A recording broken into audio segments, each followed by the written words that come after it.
बिस्मिल्लाहिर्रहमानिर्रहीम। अस्सलाम वालेकुम नाज़रीन, प्रोग्राम एक्सपर्ट्स में मैं आपको खुशामदीद कहूँगी। पैनल का तारुफ करवा देती हूँ। सलमान आबिद साहब होंगे, इस्माइल कासिम साहब हमारे पैनल का हिस्सा हैं, हैदर वहीद साहब, डॉक्टर जमील अहमद खान साहब हमारे पैनल का हिस्सा हैं। मैं आप चारों मेहमानों को खुशामदीद कहूँगी। नाज़रीन, शहबाज गिल के रिमांड और सेहत को लेकर हुक्मरान इत्तेहाद और तहरीक इंसाफ में शदीद कशीदगी देखने में आ रही है। आज जुडिशल मजिस्ट्रेट ने शहबाज गिल का रिमांड मुअत्तल करते हुए उन्हें पीर तक पिम्स अस्पताल में ही रखने का हुक्म दिया है। और आज इमरान खान साहब पाकिस्तान तहरीक इंसाफ की मरकज़ी क़यादत और लीगल टीम के हमरा पिम्स अस्पताल पहुँचे। ताहम उन्हें शहबाज गिल से मुलाकात की इजाज़त नहीं मिली। उसके बाद उन्होंने मीडिया से बात भी की। मुलाकात की इजाज़त न मिलने पर बरहमी का इजहार किया और इसी मौके पर उन्होंने ये भी ऐलान किया कि शहबाज गिल की रिहाई के लिए इस्लामाबाद समेत तमाम डिविजनल हेडक्वार्टर्स पर रैलियाँ निकाली जाएंगी। इससे पहले इमरान खान साहब ने ट्विटर पैगाम में ये इल्ज़ाम लगाया कि शहबाज गिल को ज़हनी और जिस्मानी तौर पर तशद्दुद का निशाना बनाया गया है। साथ उन्होंने ये भी लिखा कि ये उन्हें तोड़ने के लिए जलील किया गया जिसकी हमारे पास मुकम्मल मालूमात हैं।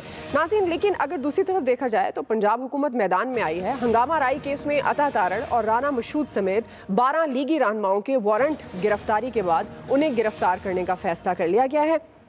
इसी तमाम सूरत हाल पर अपने पैनल के सामने सवाल रखेंगे। हैदर वहीद साहब, मैं आपसे आगाज़ करूंगी। चूँकि इमरान खान साहब अभी पिम्स अस्पताल पहुंचे थे कुछ ही देर पहले, मीडिया से उन्होंने बात की। एक तो ज़ाहिर है उन्होंने इदारों से भी कुछ सवालात उठाए कि वो किसके अहकामात को मान रहे हैं, कौन उन्हें हुक्म दे रहा है कि इन अहकामात पर अमल किया जाए। हैदर वहीद साहब, अब ये जो एक अजीब किस्म का तनाव पैदा हो गया है पंजाब और विफाक में, अगर हम हुकूमतों की बात करें, सियासी अदम इस्तेहकाम का शिकार तो हम काफ़ी अरसे से आ रहे हैं। आप इस सारे सिनेरियो को किस तरह से देख रहे हैं? अब कल रैली का भी कह दिया इमरान खान साहब ने, लोगों को उन्होंने दावत भी दे दी, अब आम आदमी जो है वो भी निकलेगा ज़ाहिर है उनके साथ। ये सारी जो सिचुएशन है इसको आप किस पैराए में देख रहे हैं? आप क्या समझते हैं, इसका क्या नतीजा निकल सकता है? देखें, बहुत अनफॉर्चुनेट है कि पहले हम पोलराइजेशन देख रहे थे कि पार्लियामान में भी थी, उसके बाद हमने पोलराइजेशन देखी हुकूमती सतह पे बहुत ज़्यादा है। तो ये जो है हमारा जो पॉलिटिकल सिस्टम है इस वक्त वो उस तनाव का इस वक्त शिकार है कि कोऑपरेट करके हम बात करते हैं चार्टर ऑफ इकोनॉमी वगैरह चीज़ों की, ये तो कोई चीज़ आगे बढ़ नहीं पाएगी इस तरह से, क्योंकि और ज़्यादा मामला अब ख़राब होने की तरफ जा रहे हैं। और मद्दे मुकाबिल जब पुलिस एक दूसरे के सामने हो जाए, मद्दे मुकाबिल जो है आपकी हुकूमतें हो जाएं इस तरह से, तो मेरे ख्याल से ये बड़ी तशवीश की बात है। और ये शहबाज गिल की जो एपिसोड है, जो उन्होंने बातें की थी, वो कुछ पाकिस्तान की एटलीस्ट जो है हाजमे के हवाले से कहा जा सकता है कि बिल्कुल आउट ऑफ द नॉर्म थी। अब वो किस हद तक कितना बड़ा जुर्म था या नहीं था वो अदालतों पे छोड़ते हैं, लेकिन बहरहाल उनकी जो बात थी और उसके बाद जो रद्द-ए-अमल आया है उससे अगेन जो है वो और ज़्यादा सियासत में जो है वो शिद्दत आएगी और आई थिंक जज्बात जो है वो फ्लेयर अप होंगे। अब फिर अरेस्ट जो है पंजाब में हो रहे हैं रिटेलिएशन में, क्योंकि कोई वजह नहीं होती किसी को अरेस्ट करने की। तो अब हुकूमती जो है अथॉरिटी को इस्तेमाल किया जा रहा है सियासत के लिए, और ये सबसे ख़तरनाक बात है, क्योंकि हुक्मरानी इस वक्त पंजाब में और पख्तूनख्वा में PTI की है और वफाक में जो है PDM की है। और अगर हुकूमती इदारों को और हुकूमती और कानूनी पावर को इस्तेमाल किया जाएगा सियासत करने के लिए, सियासी मुखालफिन के खिलाफ एक्ट करने के हवाले से अगर मुकदमे कायम किए जाएंगे, तफ्तीश और तफ्तीशी अमल में इस तरह से चीज़ें होंगी, तो फिर आप समझ सकते हैं कि हम किस तरफ जा रहे हैं। ये एक अनप्रेसिडेंटेड हो जाएगा जिस तरह से अब जो है हुकूमती लेवल पे और हुकूमती इदारों के थ्रू अब सियासत की जाएगी एक दूसरे के मद्दे मुकाबिल आके। ये तो हमने देखा था कि एक हुकूमत में आता है दूसरे को विक्टिमाइज करता है, कोई इस्टेब्लिशमेंट का सहारा ले लेता है, कोई इस्टेब्लिशमेंट के खिलाफ हो जाता है। लेकिन अब हम देख रहे हैं कि दो हुकूमतें अपनी पुलिस और अपने इदारों को और जो है इस्तेमाल एक दूसरे के खिलाफ करती नजर आ रही है, सियासी पार्टी और सियासी कारकुनान के लेवल पे। तो ये एक न्यू लो है मेरे ख्याल से। तो हैदर भाई साहब, आप जाहिर है कानून को अच्छे तरीके से समझते हैं। जिस तरह आज इमरान खान साहब मुलाकात के लिए पहुंचे लेकिन उन्हें इजाज़त नहीं मिली, आप समझते हैं मुलाकात की इजाज़त ना देना दुरुस्त है? देखिए, मुलाकात जो है वो तो पहले से तयशुदा टाइमिंग और ये होते हैं कि क्या मुलाकात वहाँ हो सकती थी, यानी खान साहब तो जाहिर है उन्हें दिखाना था कि वो सपोर्ट में गए हैं। मेरा नहीं ख्याल पे उनका मिलना ना मिलना इतना अहम था सियासी तौर पे, वो शायद दिल से मिलना चाहते हो, मैं ये नहीं कह रहा, लेकिन उन्होंने जाके दिखाना था कि वो क्योंकि कुछ अरसे से अब लग रहा था कि शायद शहबाज गिल की स्टेटमेंट को क्योंकि थोड़ा सा डिसोन कर रहे हैं और अपने आप को उससे रिमूव कर रहे हैं, तो क्या वो अपने बंदों के साथ बुरे वक्त में खड़े होते हैं, यानी बावजूद इसके कि शहबाज गिल को कोई अपना बनाने से पहले जो है वो सोचने वाली बात है। लेकिन अब क्योंकि बात ये कि देखें, शहबाज गिल से लाख इख्तलाफ हो और मेरा तो बहुत ज़्यादा इख्तलाफ है उनसे, लेकिन पर्सनल नहीं, लेकिन पॉलिटिकली मैं तो उनसे आज तक ज़िंदगी में मिला नहीं हूँ। लेकिन फिर भी इंसानी हुकूक की जहाँ बात आ जाती है तो फिर वहाँ पे जो है वो एक इशू बिल्कुल मुख्तलिफ हो जाता है, क्योंकि कतई नज़र कि उन्होंने कितनी गलत बात की, और इसमें कोई शक नहीं है कि वो मेरे ख्याल से तो मुजरिमाना लेवल की गलत बात उन्होंने कर दी। और मैं एक और बात कहना चाहूँगा दुआ, जो इम्पोर्टेंट, हम लोग जो कि ह्यूमन राइट्स के लिए खड़े होते हैं और हुकूक के लिए खड़े होते हैं, हमें भी ये देखना चाहिए कि आज़ादी राय जो है उसका भी गलत इस्तेमाल जो है वो फिर हमारे केस को कमज़ोर करता है। तो इसीलिए मैं जो गिल साहब ने कहा उसके मैं बहुत ज़्यादा सख्त खिलाफ हूँ, लेकिन सख्त खिलाफ होने के बावजूद जिस तरह की वीडियो सोशल मीडिया पे घूम रही हैं, जाहिर है उसका कोई नहीं दे सकता। सही। डॉक्टर जमील साहब, आप हमारे साथ शो में हैं, मैं आपको भी खुशामदीद कहूँगी। और जिस तरह आप हैदर वहीद साहब से की बात सुन रहे थे, अब ये एक तरह से पहले जो मौक़िफ़ इमरान खान साहब का था शहबाज गिल को लेकर, वो ये था कि उन्होंने कहा कि उन्होंने ये बात गलत, वो इस तरह से लग रहा था जैसे वो इसको डिसऑन कर रहे हैं, लेकिन एकदम वो रैलियों का उन्होंने ऐलान कर दिया है, ख़ुद वो मैदान में आ रहे हैं शहबाज गिल को लेकर। उनका मैदान में आना आपके ख्याल में ये किस तरह का मैसेज है? नहीं, ये रवायत ऐसी पड़ जाएगी तो कल को इस किस्म का कोई और वर्कर किसी और पार्टी का भी अगर कोई किसी जुर्म के इर्तिकाब में या किसी जुर्म के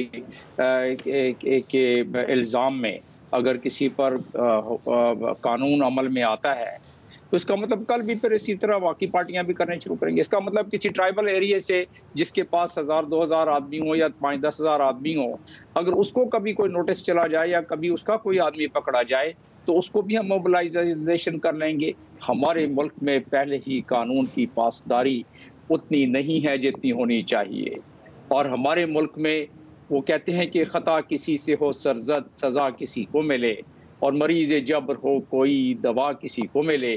अजीब रंगे जहाँ है अजब निज़ाम हयात, तलाशे हक हो किसी को खुदा किसी को मिले।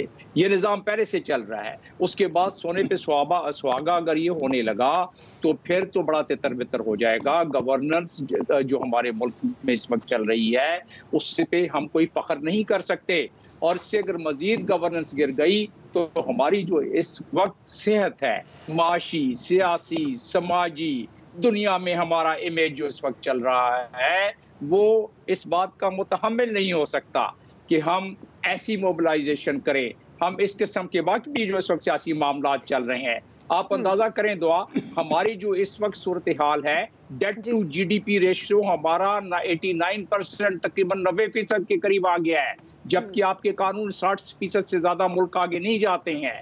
एक्सटर्नल डेट हमारा जो है कर्ज 130 बिलियन पर पहुंच गया है, इंटरनल इसके मुकाबले में उतना ही है। हमारी जो इस वक्त सबसे बड़ी नेशनल सिक्योरिटी, हमारी बका का जो मसला आ गया है वो आ गया है हमारी मईशत। और ऐसे में अगर सियासी हालात ये होंगे, ऐसे में मोबिलाइजेशन ये होगी, तो दुआ आप ये समझें कि कौन किस मुल्क से, कहाँ से, अपने मुल्क से, बाहर से कोई इन्वेस्टमेंट आ सकेगी, कोई किसी किस्म की हमारे से कोऑपरेशन हो सकेगी। IMF के बलबूते पर चलें, कुछ थोड़ा सा आंसू धुल जाएंगे, लेकिन कब तक?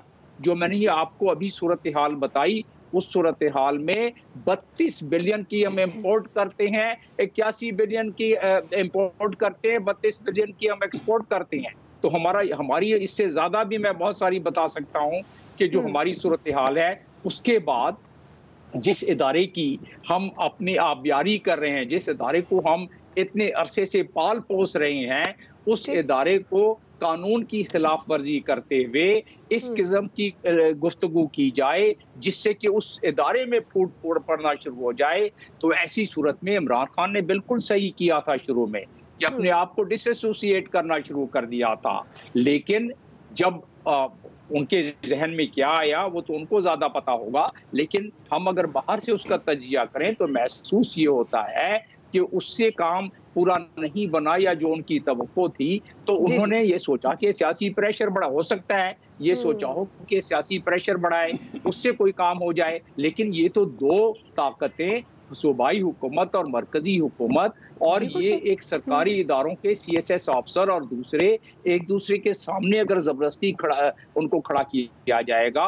मैं जिस इदारे को जानता हूँ, मैंने CSS में अपनी जिंदगी दी है, मैंने मुख्तलिफ इदारों में, मुझे पता है कि ये उनके लिए बड़े तनाव का वक्त है और किसी न किसी तरीके से उन्हें इनकार करना पड़ेगा। ज्यादातर इनकार कर जाएंगे, लेकिन ये कोई अच्छी बात इसलिए नहीं हो रही है कि इसका इम्पैक्ट हमें नेशनली तो होगा ही होगा, लेकिन इंटरनेशनली भी हमारे ऊपर जो गर्दाब है वो गर्दाब और बढ़ते जाएंगे और हमारी मुश्किलात में और ज्यादा हमारी मुश्किलात बढ़ती जाएंगी। ये जो डॉलर 4 पैसे कम हुए हैं, चंद रुपए कम हुए हैं, ये जंप करके वापस जाएगा। और फिर जो हमारी महंगाई 37% 40% हो गई है, आप देखेंगे कि उसके बाद क्या हालात होंगे अगर हमारी सियासी हालात यही रहे। तो आगे चल के आप बस मजीद इस पे तबसरा किया जा सकता है, लेकिन हालात इन चीजों को देख के जाहिर है हमारे लिए खुशी का बायस नहीं। देखिए, बात बड़ी बुनियादी सी है।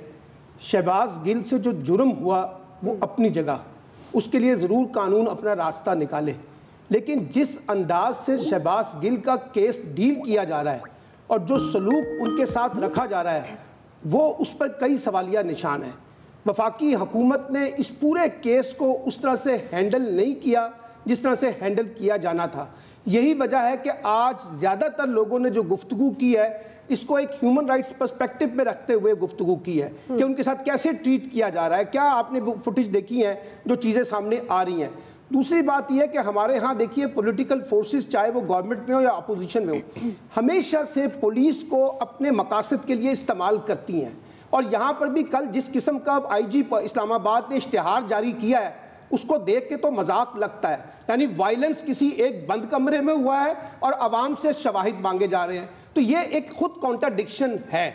तो मैं ये समझता हूं कि इस सारे मामले में इमरान खान साहब ने जो मैसेज दिया था, एक जिसे कहते हैं डिफेंसिव तरीके से पीछे रख के, जिसका अभी इजहार जमील साहब कर रहे थे, उनका ख्याल था कि मामलात को बेहतर तरीके से रिजॉल्व कर लिया जाएगा। लेकिन जिस तरह से मामले को लेके जाया जा रहा था, उससे खुद PTI के अंदर भी एक बड़ी फ्रस्ट्रेशन आई। आप देखिए, सोशल मीडिया पे PTI के जो लोग हैं वो इमरान खान के ऊपर तनकीद करने तक शुरू हो गए कि भाई पार्टी कहाँ पर है, आप कहाँ पर हैं, आप तो शहबाज गिल से मिलने भी नहीं जा रहे। तो इसलिए आज इमरान खान साहब ने एक डिफेंसिव जो पोजीशन थी उसको छोड़ के एक एग्रेसिव स्टांस लेने का जो ऐलान किया है। और कल उन्होंने जब आज़ादी इज़हार का सेमिनार कर रहे थे, वहाँ पे भी एक क्लियर कट मैसेज दिए थे मुख्तलिफ तरीकों से इनडायरेक्टली, कि चीज़ों को वहाँ तक ना लेके जाएं कि जिससे एक एग्रेशन की पॉलिटिक्स, एक रिएक्शन की पॉलिटिक्स जन्म ले। तो मैं ये समझता हूँ कि अब भी मौका है, अगर शहबाज गिल ने गलती की है तो कानून ज़रूर अपना रास्ता निकाले। लेकिन जैसे अभी वहीद साहब ने भी कहा कि जो इंसानी हकूक का बुनियादी चार्टर है, उसके अंदर जब आर्टिकल 10 की बात की जाएगी तो आप उसको पूरा का पूरा राइट देंगे। ये जिस तरीके से पुलिस उनको लेके जा रही थी, ये खुद एक बड़ा क्वेश्चन मार्क है कि किस तरह से आप जस्टिफाई करेंगे पाकिस्तान के अंदर बैठ के और पाकिस्तान से बाहर कि किस तरह से लोगों को ट्रीट किया जा रहा है। तो मैं ये कह रहा हूं कि आप जुर्म के साथ जरूर सलूक करें, लेकिन ये नहीं होता कि जुर्म को बुनियाद बना के। अब मैं कल PMLN की खातून जो है, जो पंजाब असेंबली की मेंबर है, उनको एक TV चैनल पे सुन रहा था, उन्होंने बड़े वाज़ेह तौर पे कह दिया, कहने लगी हमारा तो मकसद ये है कि हमने शहबाज गिल के मदद से इमरान खान तक पहुंचना है, इमरान खान को टारगेट किया हुआ है, निशाना उनको बनाया हुआ है। तो फिर वो बात जो निकल के सामने आ रही है कि वादा माफ गवाह बनाना है, उनके ऊपर टॉर्चर करना है, तो वो बातें तो निकल के सामने आएंगी ना, फिर लोग सवाल तो उठाएंगे। तो मेरा ख्याल है कि इस केस को अभी भी दुरुस्त तरीके से हैंडल किया जाए। अदरवाइज वो जो जमील साहब ने बात की है कि इदारों के दरमियान क्लैश नहीं होना चाहिए, फेडरल गवर्नमेंट और प्रोविंशियल गवर्नमेंट को क्लैश में नहीं जाना चाहिए, चीज़ों को कानून के दायरे में रह के डील करें। अगर आज इमरान खान मिल लेते शहबाज गिल से तो कोई क़यामत नहीं आने वाली थी, लेकिन उसको इस तरह से रोकना वो जाहिर करता है, आज सुबह कोर्ट का हुक्म था कि उनको मिलने की इजाज़त होगी उनके वकला को, उनकी टीम को, लेकिन नहीं दी गई ना। तो इसका मतलब है कि हम चीज़ों को ताकत के अंदाज में डील करना चाह रहे हैं, उसके नताइज ज़्यादा संगीन होंगे। ठीक जी, इस्माइल साहब, आपके ख्याल में ये जो दो हुकूमतों की हम बात कर रहे हैं, पंजाब और वफाक की, दो इदारे हैं डिफरेंट, पंजाब के और वफाक के, इनके दरमियान तसादुम शहबाज गिल के मामले पर ये कितना ख़तरनाक हो सकता है? बहुत शुक्रिया। देखें, ख़तरनाक तो होगा, ख़तरनाक है और आगे मुस्तकबिल में चीज़ें और ज़्यादा ख़राब होंगी। ख़राब क्यों होंगी? क्योंकि शहबाज गिल का मामले का जब आगाज़ हुआ था तो वो एक कानूनी महाज पे हुआ था। Everybody condemned it. हर एक ने कहा, पीटीआई डिफेंसिव पे गई, खान साहब ने कहा, हमने पार्लियामेंट में देखा, इंडिविजुअल्स पे देखा, पूरी कौम ने कहा कि नहीं, हमारे जो पाक इदारा है इसके ऊपर इस तरह की बात करना नहीं बनती थी। लेकिन हुआ क्या? आपको पता ही नहीं चला कि हमने रुकना कहाँ था, आपको पता ही नहीं कि ब्रेक्स कब लगानी। आपने उनको इतना कुत्तों की तरह कुटा पकड़ के इतना बुरा हाल उनका कर दिया आपने कि आपने जो सारी अवाम का जो गमो गुस्सा था ना, वो आपने बदलवा दिया, भुला दिया। अवाम को भूल गया कि वो अंदर क्यों गया। अवाम को सिर्फ एक सवाल है कि ये हो क्या रहा है इस मुल्क के अंदर, ये जानवर आते कहाँ से हैं? ये इंसानों में कानून तो इसलिए बनाए जाते थे कि इंसान और जानवर में तफरीक हो सके, वरना जंगल का कानून बन जाता। आपने वो तफरीक खत्म कर दी। उधर फैसलाबाद के अंदर हम देखते हैं वो शेख साहब हैं, वो कुट्टी जा रही हैं, वो कह रहे हैं कि जी आके आप मेरे बच्ची को कह रहे हैं कि मेरे पैर चाटो। इधर आके हम हुकूमतों की तरफ देखते हैं, नजर उठा के देखते हैं कि शायद यहाँ कुछ बेहतरी मिलेगी। आप मतलब मैं आई एम स्पीचलेस। मैं वो वीडियो देखता था, मैं कहता था इनको मारने वाले इंसान नहीं है, इनको पता नहीं चल रहा ये किस किस्म का टॉर्चर कर रहे हैं। और ऊपर से मतलब कि ह्यूमन राइट्स के चैंपियन सहाफ़ी, बड़े बड़े मेरे से सीनियर लोग, मैं डायरेक्ट कॉन्फ्रंटेशन चाहता ही नहीं हूं, मैं सिर्फ ग्रोथ की बात करता हूं। मैं कहता हूं आपको जो लगता है लगे, लेकिन आप लोग खामोश बैठे हो, आप तमाशाई बने हो। और ऊपर से कुछ लोग ऐसे, में नाम फिर नहीं लेता, आप लोगों ने उनकी ट्वीट्स की मजाक उड़ाया उनका। आज वो खांसने, आप उनकी खांसी के ऊपर कह रहे हो उनको दमे का मरीज वो इंसान है। यहाँ पे अगर मैं बात करूं तो मनी लॉन्ड्रिंग के 16 अरब के केस थे। हमजा शहबाज शरीफ उन्होंने नहीं कहा, उन्होंने कहा हम नहीं जाते अदालत में। एक ने कहा हम जी वजीर आजम बन चुके हैं, हमारी मसरूफियात है, हमारी कमर में दर्द है, हम नहीं आते। हम लंदन बैठे हैं, हम नहीं आते। नहीं आए, कुछ नहीं हुआ, किसी ने क्या उखाड़ लिया आपका? कुछ भी नहीं। यही तो इदारे हैं। तो फिर एक बंदा बेचारा, उसका बुरा हाल है, आप उसको घसीटते उठाते आप लेके जा रहे हो। और आपने जो तफरीक की बात की, देखें हमें इस्लामाबाद का बड़ा एक इमेज और किस्म का, इस्लामाबाद कैपिटल है, कैपिटल की तरफ हमेशा निगाह रहनी चाहिए, उसको कैपिटल की वाइब्स आनी चाहिए वहां से। वहां पे अगर आपने पुलिस के अंदर पहले क्रेडिट के अंदर उनके ऊपर 25 मई था, आपको डी चौक हम नहीं भूले, कौम नहीं भूली। आपने बच्चे उनके ऊपर आपने शेलिंग की, आंसू निकले, रुलाया, सब कुछ किया। अब आपने ये कर दिया साथ। अल्लाह ही हाफिज है, फिर मैं कह सकता हूँ। बिल्कुल जी, ऐसे इकदाम से गुरेज करना चाहिए जो आपका एक मैसेज है वो गलत जाए, और ख़ासतौर पर एक आम आदमी तक मैसेज गलत जाए, चाहे वो कोई भी पॉलिटिकल पार्टी हो, वो नून लीग हो, वो पाकिस्तान तहरीक इंसाफ हो, वो कोई भी पार्टी हो। और वैसे भी ये जो सियासी जमातें हैं, इनको आम आदमी के लिए सोचना चाहिए। सिर्फ इस वक्त लगता है कि मुल्क में इन्हीं सियासी जमातों के मसाइल हैं, आम आदमी का कोई मसला नहीं है। ब्रेक लेते हैं नाज़रीन, ब्रेक से हम वापस आएंगे। अब हम बात करेंगे मुल्क भर में बारिशों से जो तबाही हुई, ख़ास तौर पर जो बलूचिस्तान में क़यामत सुगरा के मनाजिर हमें देखने को मिले हैं, और कई अज़ला ऐसे हैं जहां मुतासरीन अभी तक इमदाद के मुंतज़िर हैं। इस हवाले से बात करेंगे, एक्सपर्ट्स की राय लेते हैं ब्रेक के बाद।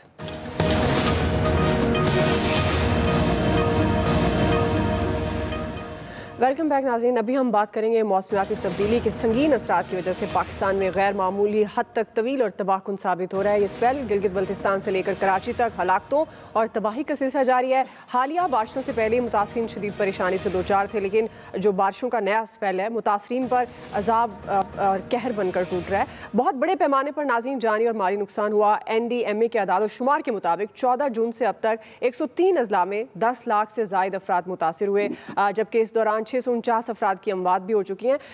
हुकूमतें अवाम की इमदाद तो कर रही हैं, मुखय्यर हजरात को भी मुतासरीन की मदद में निकलना चाहिए।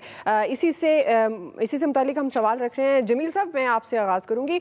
अब जैसे इस कदर तबाही और ख़ास तौर पर बलूचिस्तान के मुख्तलिफ अज़ला जहाँ पर अभी भी इमदाद उस तरह से नहीं पहुँची, जब पहले इस तरह की आफात हम देखते थे, बड़े लोग जो मुखय्यर हजरात थे वो बहुत ज़्यादा मदद के लिए निकलते थे, बहुत सी NGOs इस पर काम करती थी, लेकिन अनफॉर्चुनेटली इस दफ़ा वो चीज़ें हमें देखने को नहीं मिली। आपके ख्याल में ये क्या वजह हो सकती है? ज़ाहिर है उनकी मदद को निकलना चाहिए, मुखय्यर हजरात खामोश क्यों हैं? ये अगर आप इमेजेस देखें और ख़ास तौर पे जो रीजनल चैनल्स पे चल रहे हैं बलूचिस्तान सिंध के हवाले से और बाकी सूबों में भी, लेकिन बलूचिस्तान में तो इतनी ज़्यादा तबाही हुई है कि अगर उसको क्वान्टिफाई किया जाए, क्योंकि अभी तो कोई सर्वे नहीं आया है, तो वो कोई 80% के करीब लोग इफेक्ट हुए हैं वहाँ उन नशेबी इलाकों में ख़ास तौर पर, और जो कैचमेंट एरिया में है। इसी तरीके से सिंध के भी इमेजेस अगर आप देखें तो दिल दहला देने वाली बातें हैं।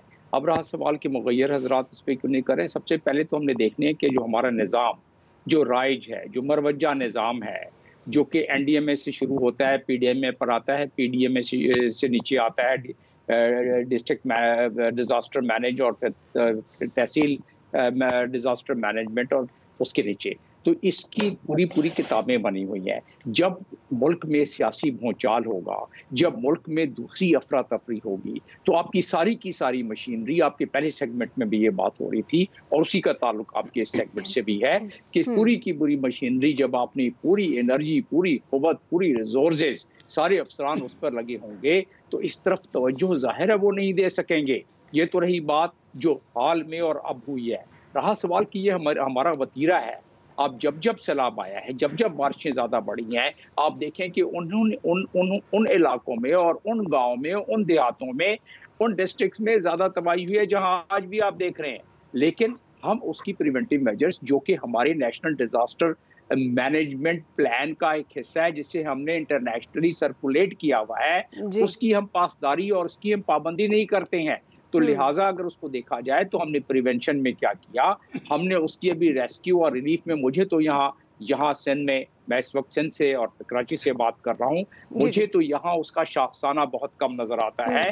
बलूचिस्तान की तबाहियाँ इस बात की गम्माजी करती है कि वहाँ ऐसी कोई बात नहीं है। तो इसका मतलब ये हुआ कि ये जो सियासी भूचाल, ये जो इस वक्त चल रहा है अफरा तफरी, उसका असर हमारे तमाम चीज़ों पर और हमारे तमाम कारकर्दगी पर आएगा। और यही इधर हो रहा क्लाइमेट चेंज का, तो ये पूरी दुनिया को, हमें भी पता है कि हर 36 साल में 1 इंच पानी समुद्र का ऊपर आ जाता है। उतने ही बुखारात उसमें हवा में जाते हैं, उतनी बर्फ पिघलती है, उतनी ही ज्यादा हमारे साथ मुसीबतें होंगी। पानी जब पाकिस्तान बना था तो 5000 मीटर क्यूबिक मीटर हर आदमी के लिए पर कैपिटा था, अब 1000 के करीब रह गया, 1000 के करीब रह गया है। तो हमें इस चीज का इदराक उस वक्त होगा कि सांस लेने दें, काम करने दें, जो भी हुकूमत में है, जिसलिए भी है, कोई अपनी मईशत पे एक कोई समझौता कर लें कि इस किस्म के मामले में इकट्ठे हो जाए, बाकी जो लड़ते रहें। सलमान आबिद साहब, जिस तरह जमील साहब कह रहे हैं कि ज़ाहिर है सियासी अदम इस्तेहकाम हो तो उसका